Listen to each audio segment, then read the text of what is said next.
Hello guys, आपका स्वागत है मेरे यूट्यूब चैनल में। तो गाइज आज का वीडियो हमारा प्रीवियस क्वेश्चन जो कि बेसिक साइंस इंजीनियरिंग ड्राइंग का आ चुका है, उसी को हम लोग डिस्कस करेंगे। ये रुकमणी का बुक का प्लास्टिक सेट है। तो शुरू करते हैं क्वेश्चन नंबर 1 से। इलेक्ट्रिकल वर्तनी रेखा चित्र को इसको पहचानना है आपको, और इसका option number A right answer हो जाएगा। ये है लाल बत्ती जोड़ का फिगर।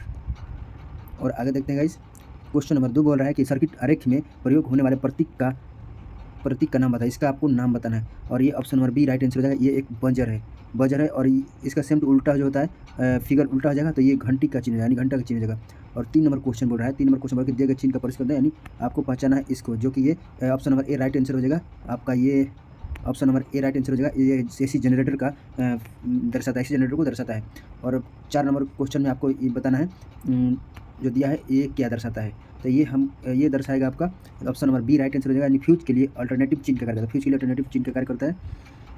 आगे नंबर क्वेश्चन देते हैं, 5 नंबर क्वेश्चन है हमारा। आकृति पहचान जिसका उपयोग इलेक्ट्रिकल इंस्टॉलेशन में करते हैं। तो 5 नंबर क्वेश्चन का option number A right answer हो जाएगा, यानी ये है सॉकेट आउटलेट का ये फिगर है आपका, सॉकेट आउटलेट का। और आगे नंबर क्वेश्चन देखते हैं, 6 नंबर क्वेश्चन हमारा है। 6 नंबर क्वेश्चन है, सर्किट ब्रेकर के प्रतीक पहचाने। ब्रेकर का प्रतीक आपको पहचाना है, तो इसका 6 का सी नंबर आंसर हो जाएगा, यानी सॉकेट का ये चीज़ को प्रदर्शित करता है। और 7 नंबर क्वेश्चन हम लोग देखते हैं। 7 नंबर क्वेश्चन कर रहा है कि विद्युत परिपथ आरेख सतत परिवर्तित के लिए प्रतीक के क्या होना चाहिए। तो प्रतीक आपका ऑप्शन नंबर डी आंसर हो जाएगा, यानी फिगर आपका सभी तो इसी टाइप का है, तीर है।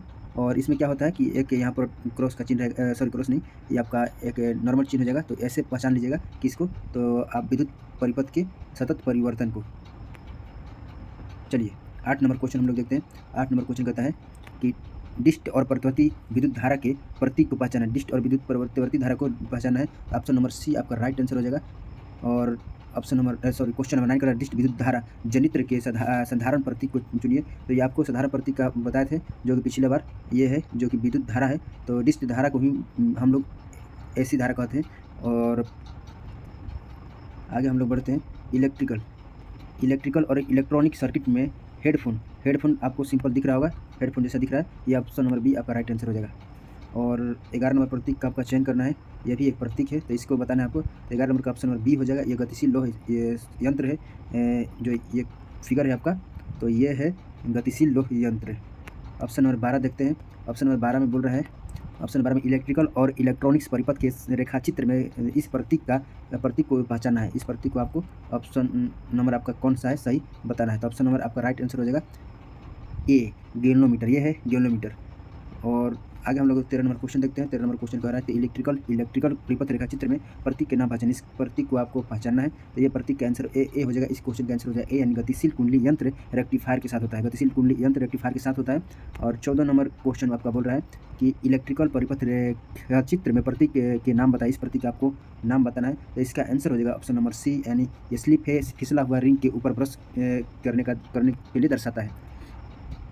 15 नंबर क्वेश्चन कहता है इलेक्ट्रिकल और इलेक्ट्रॉनिक्स परिपथ में रेखाचित्र में इस प्रतीक का नाम बताएं, यानी आपको इस प्रतीक का नाम बताना है।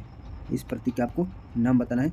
तो ऑप्शन नंबर ए का रहेगा गतिशील कुंडली यंत्र, ऑप्शन नंबर बी का रहेगा गतिशील लोह यंत्र, ऑप्शन नंबर सी का रहेगा पल्स इंटरवल, और डी का रहेगा गतिशील कुंडली यंत्र रेक्टिफायर के साथ। तो 15 नंबर क्वेश्चन का आंसर हो जाएगा आपका सी, यानी पल्स इलेक्टरवल। और 16 नंबर जो क्वेश्चन देख लेते हैं, रूट एवं क्रेस्ट के मध्य की सतह, रूट एवं क्रेस्ट के मध्य की सतह।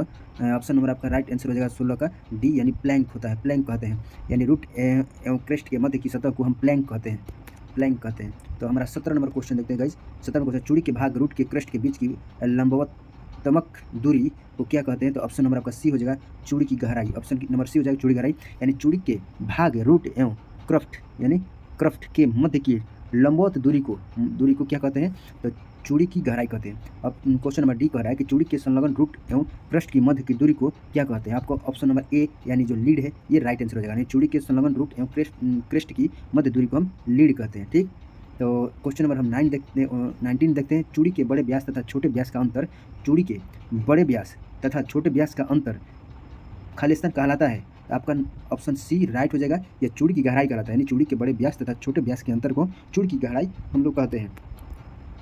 क्वेश्चन नंबर हम लोग 20 अब देखेंगे। क्वेश्चन नंबर 20 बोल रहा है कि सिंगल स्टार्टअप थ्रेड के लीड खालिस्तान होता है। तो ये होता है ऑप्शन नंबर ए आपका, यानी पिच के समान होता है, यानी सिंगल स्टार्टअप थ्रेड में लीड पिच के समान होता है। आपका 21 नंबर क्वेश्चन कर रहा है, 3 जगह से शुरू होने वाला चूड़ी, 3 जगह से शुरू होने वाला चूड़ी ट्रिपल स्टार्टअप कहलाता है। यानी आपका option number C answer right हो जाएगा। 3 जगह से शुरू होने वाला चूड़ी ट्रिपल स्टार्टअप कहलाता है। और हमारा 22 नंबर क्वेश्चन करता है, BSW थ्रेड का कोण होता है। BSW यानी ब्रिटिश स्टैंडर्ड थ्रेड का कोण कितना होता है? तो इसका आपका होता है 55 डिग्री। आपका राइट आंसर हो जाएगा, यानी ऑप्शन नंबर डी हो जाएगा। BSW थ्रेड में पिच का मान क्या होता है? BHW में पिच का मान क्या होता है? BSW थ्रेड में पिच का मान आपको बताना है, तो ऑप्शन नंबर ए राइट हो जाएगा। 1 चूड़ी प्रति इंच में, 1 प्रति चूड़ी इंच में होता है। 24 नंबर क्वेश्चन का है, तो BSW थ्रेड में चूड़ी की गहराई इसमें बताना है। तो चूड़ी की गहराई आपका 24 नंबर क्वेश्चन का राइट आंसर हो जाएगा सी, यानी आपका हो जाएगा 0.64 पी। और बी यानी ब्रिटिश स्टैंडर्ड थ्रेड का ब्रिटिश एसोसिएशन थ्रेड का कोण कितना होता है? तो ब्रिटिश एसोसिएशन थ्रेड का कोण होता है डी, यानी 47.5 डिग्री सेल्सियस, 47.5 डिग्री कोण होता है। यानी BA थ्रेड का कोण होता है 47.5 डिग्री। 26 नंबर क्वेश्चन का आंसर हो जाएगा आपका। 26 नंबर क्वेश्चन बोल रहा है कि सिंगल स्टार्ट थ्रेड में ऑप्शन नंबर सी आपका राइट आंसर हो जाएगा। यानी लीड ये प्रायः पिच के समान होती है, लीड प्रायः पिच के समान होती है। BA थ्रेड की गहराई क्या होती है? BA थ्रेड की गहराई होती है 27 नंबर क्वेश्चन का ऑप्शन नंबर ए बी आपका राइट आंसर हो जाएगा। 0.6 पी आपका होता है BA थ्रेड की गहराई 0.6।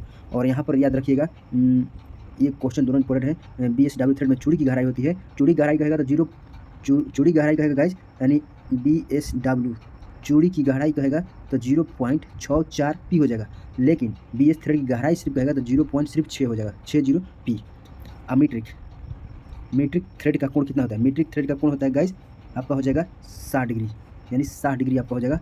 मीट्रिक थ्रेड का कोण 60 डिग्री होता है, मीट्रिक थ्रेड का कोण 60 डिग्री होता है।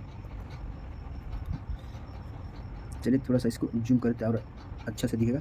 चलिए 29 नंबर हमारा क्वेश्चन है। 29 नंबर क्वेश्चन है कि थ्रेड के फ्लेक्स इनके अक्ष के समकोण पर होते हैं, यानी किसी थ्रेड के फ्लेक्स इनके अक्ष के समकोण पर होते हैं तो ये वर्गाकार थ्रेड होते हैं। वर्गाकार यानी सी ऑप्शन आपका राइट आंसर हो जाएगा। तो वर्गाकार थ्रेड की गहराई क्या होती है? तो वर्गाकार थ्रेड की गहराई होती है 0.5 पी। और BA थ्रेड की गहराई कितनी होती है? तो 0.60 पी। और उसके चूड़ी की गहराई होती है तो 0.64। ये ध्यान रखिएगा, बहुत इंपॉर्टेंट क्वेश्चन है। एम ए थ्रेड का प्रयोग क्या होता है? तो ये लेथ लीड स्क्रू में होता है, यानी डी नंबर राइट आंसर हो जाएगा। एम ए थ्रेड का प्रयोग लेथ लीड स्क्रू के रूप में किया जाता है, ऑप्शन नंबर डी आपका राइट आंसर है। एम ए थ्रेड का सन्निहित कोण क्या होता है? एम ए थ्रेड का सन्निहित कोण होता है गाइज 29 डिग्री होता है। और बत्रिश थ्रेड का कोण होता है 90 डिग्री, ये ध्यान रखिएगा। 33 नंबर क्वेश्चन बोल रहा है कि कौन सी थ्रेड वर्गाकार थ्रेड का संशोधित रूप है जिसका सन्निहित कोण 29 डिग्री है? अभी यहीं पर बताया है आपको, तो इसका आप लोग आंसर बताइए, जल्दी बताइए। तो ए नंबर एम थ्रेड का कोण कितना होता है? 29 डिग्री, यानी एक में थ्रेड का कोण होता है 29 डिग्री। और बत्रिश थ्रेड का कोण होता है 90 डिग्री। ये ध्यान रखिएगा, क्वेश्चन बहुत काफ़ी इंपॉर्टेंट है ये।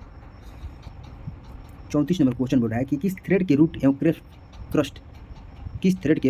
क्रेस्ट गोलाकार होते हैं? तो ऑप्शन नंबर आपका राइट हो जाएगा बी, यानी नकल थ्रेड। किस थ्रेड के रूट एवं क्रेस्ट अर्धगोलाकार होते हैं? तो नकल थ्रेड के रूट एवं क्रेस्ट अर्धगोलाकार होते हैं। 35 नंबर क्वेश्चन बोल रहा है कि निम्न संकेतिक ड्राइंग क्या दर्शाती है? तो 35 नंबर का आंसर हो जाएगा आपका बी, यानी भीतरी थ्रेड दर्शाती है। ये जो दर्शा रहा है ये भीतरी थ्रेड को दर्शा रहा है। और आगे देखते हैं, जस्ट उसी टाइप का क्वेश्चन है। ये कौन से प्रकार की चूड़ी है? यानी 36 नंबर क्वेश्चन कर रहा है कौन सी प्रकार की ये चूड़ी है? तो 36 का आंसर है आपका बी हो जाएगा, लेफ्ट हैंड थ्रेड है जो फिगर दिखाया हुआ है। अब 37 नंबर क्वेश्चन देख रहे हैं कि थ्रेड का स्टार्ट कौन से प्रकार का होता है? यानी थ्रेड का स्टार्ट कौन से प्रकार का होता है? तो 37 नंबर क्वेश्चन का आंसर हो जाएगा बी आपका, सिंगल स्टार्ट थ्रेड। और क्वेश्चन नंबर फिर 38 देखते हैं, उसी टाइप का क्वेश्चन है जो कि पीछे हम लोग 35-36 देखें।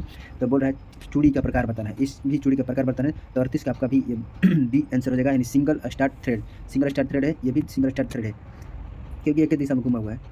और ये नंबर 39 नंबर क्वेश्चन कर रहा है। 39 नंबर क्वेश्चन बोल रहा है आपको कि रिवेंट हैंड को पहचाना है। तो ये जो रिवेंट हैंड है इसको पहचाना है, तो ये आपका ऑप्शन नंबर सी राइट हो जाएगा, पेन हैंड है। ये है पेन हैंड। आपको ये क्वेश्चन है तो आपको यहाँ से देखकर बताना है कि कौन सा राइट हो जाएगा 40 नंबर क्वेश्चन का। तो देखिए ए आपका एक ए है जो ए का आपका 3 हो जाएगा, ये हो गया आपका स्नैप हेड। अब फ्लैट हैंड ये हो जाएगा, ए का डी हो जाएगा, एक का डी हो जाएगा। तो और कहाँ है, बी का एक आपका हो जाएगा, बी का एक हो जाएगा, बी का एक हो जाएगा, और ए का सी हो गया, और एक हो गया हमारा फ्लैट। फ्लैट हमारा सी का 2 हो गया, और ना यार डी, सॉरी डी का 2 हो जाएगा, और सी का 4 हो जाएगा। तो ये आपका सही हो जाएगा, ये गलत है और ये गलत है। चलिए अब हो जाएगा एक एक एक एक। चलिए तो हमारा ए का हो जाएगा, यानी ये जो आप स्क्रू देख रहे हैं ये आपका हो जाएगा स्नैप हेड, और ये हो जाएगा आपका कनिकल हेड, और ये आपका हो जाएगा काउंटर हेड, और ये आपका हो जाएगा फ्लैट हैंड, फ्लैट हैंड। तो चलिए आगे बढ़ते हैं। तो ऑप्शन नंबर ए आपका राइट आंसर हो जाएगा। चलिए आगे बढ़ते हैं। कौन सा स्क्वायर हेड बोल्ट है, स्क्वायर हेड बोल्ट बोलना है, कौन सा है? तो आपका ऑप्शन नंबर बी हो जाएगा। इसका देखिए ये जो भाग होता है ऊपर का हेड का, ये स्क्वायर जैसा है, यानी ये ऐसा है स्क्वायर जैसा। तो इसका ऑप्शन नंबर 20 राइट हो जाएगा। क्वेश्चन नंबर 42 हम लोग देखते हैं। क्वेश्चन नंबर 42 क्या करते हैं, काउंटर संक हेड बोल्ट को घुमाने से बचाने के लिए टेपर भाग पर क्या किया जाता है? तो आपका ऑप्शन नंबर डी हो जाएगा, यानी काउंटर संक हेड बोल्ट को घुमाने से बचाने के लिए टेपर भाग पर स्नैग, सैंक और चूड़ियाँ ये सभी बना दी जाती है। ऑप्शन नंबर क्वेश्चन नंबर 43 निम्न दर्शाया गया रूढ़ी का नाम बताना है। इस रूढ़ी का नाम बताना है, तो इसका आंसर हो जाएगा आपका सी, यानी रिवेंट है। ये क्या है? ये रिवेंट है। 44 नंबर क्वेश्चन बोल रहा है कि बंधन प्रणाली को पहचानिए। बंधन प्रणाली को पहचाना है, ये एक तरह का रिवेंट है, ये एक तरह का क्या है? रिवेंट है। ऑप्शन नंबर डी आपका राइट आंसर हो जाएगा। और इसको पहचानना है, ये क्या है? आपको इसको पहचानना है, चित्र में रिवेंट हेड को पहचानिए, रिवेंट हेड को आपको पहचानना है। तो ये आपका ऑप्शन नंबर, ये पेन हैंड है, एक तरह का पेन हैंड है। तो सी नंबर ऑप्शन आपका राइट आंसर हो जाएगा। तो गाइज इतना ही क्वेश्चन आज के लिए था, और 50 से 45 क्वेश्चन आपको कराते रहेंगे। तो अगर चैनल पर नए हैं तो चैनल को सब्सक्राइब कर लीजिए और बेल आइकन को प्रेस कर लीजिएगा। चलते हैं दोस्त, अगर नया है तो चैनल को सब्सक्राइब कर लीजिएगा। ऐसे रिवीजन करते रहेंगे, आप लोग को भी कराते रहेंगे।